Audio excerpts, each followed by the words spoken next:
stuff, because recently I got bit by a brown recluse spider. Ew. Yes, and I had no idea.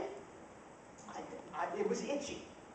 So I kept scratching it and scratching it and scratching it. I went to the feed store, mentioned it to Clem, and he said, "What do you think it is?" I said, "Well, it feels like poison ivy." I said, "Because it's itchy as hell." And he said, "That's a spider bite!" Just like that. And there was a red line coming out of it. So that's what happens in poison spray.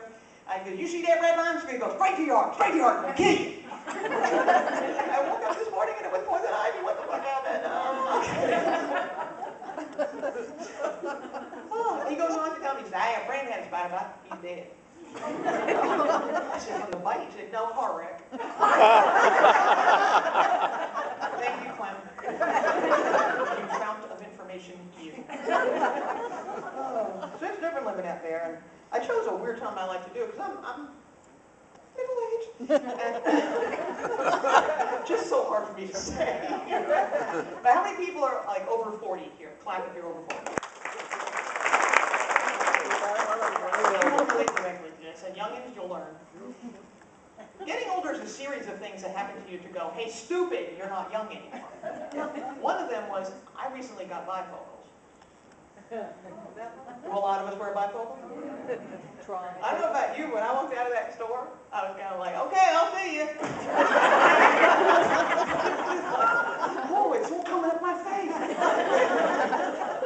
Very strange stuff, but I got used to them. I just wear reading glasses now. The other thing was, I really knew that I was getting older and headed for menopause when I started growing a beard. Yeah. Right. I think I'm Italian and menopausal. Not good, because we're hairy anyway. And you know, like you end up, like you start out, you just pluck them. You know, you just spend your morning going, okay, and you think you got them, but then you go to work and you realize there's that one. And it feels like this to you. And you're so self-conscious all day, you're going, "Mary, you want to grab lunch?" You try to do it with your bare hand. At your desk. Wait, let me put the coffee on it. Maybe it'll soften it up. No, it's a trip. This is an adjustment. A very big adjustment that I will be going through for the next 40 years. And I realized that I definitely had hit middle age when sexual appetite changed a little bit. Because like now if I'm offered sex or a hot fudge brownie delight, I didn't tell you it's the hot fudge brownie delight. At least I know I'll be satisfied.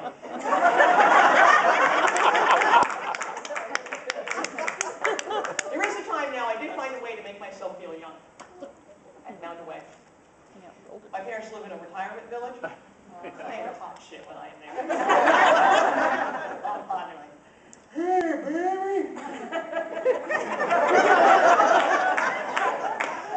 All the old guys are always asking me out. I'm like, "Come on, man." So finally I said yes. He never showed up. I guess he forgot. It's a trip because, you know, when you get older, of course, your parents get older.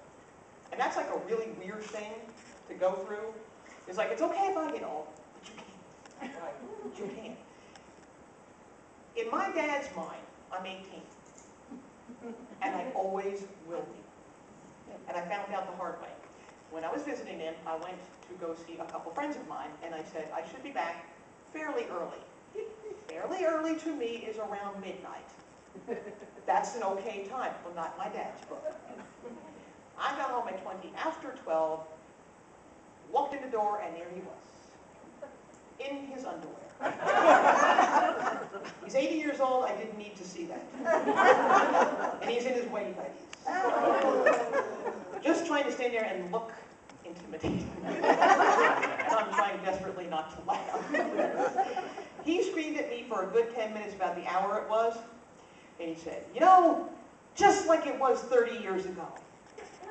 I said, "No, now I'm sober." He didn't talk to me for 2 days. Mom thought it was funny as hell. She liked that.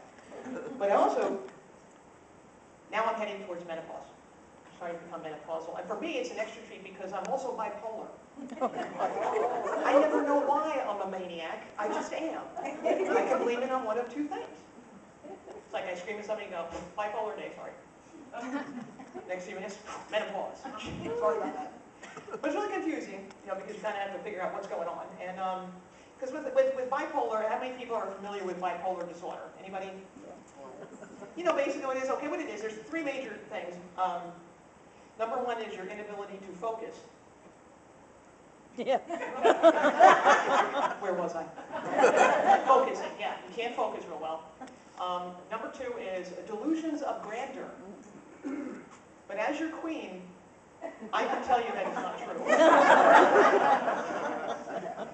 My subjects. The third one is very interesting. This is a major point. Some bipolar people hear voices. I don't. I don't hear voices, but some of them do. Some bipolars do. And it struck me that in biblical times, everybody heard voices. That's a freaking Bible government. So we're paying attention to laws from what? Bipolar people? I'm just thinking like Moses was a big one for being talked to by God.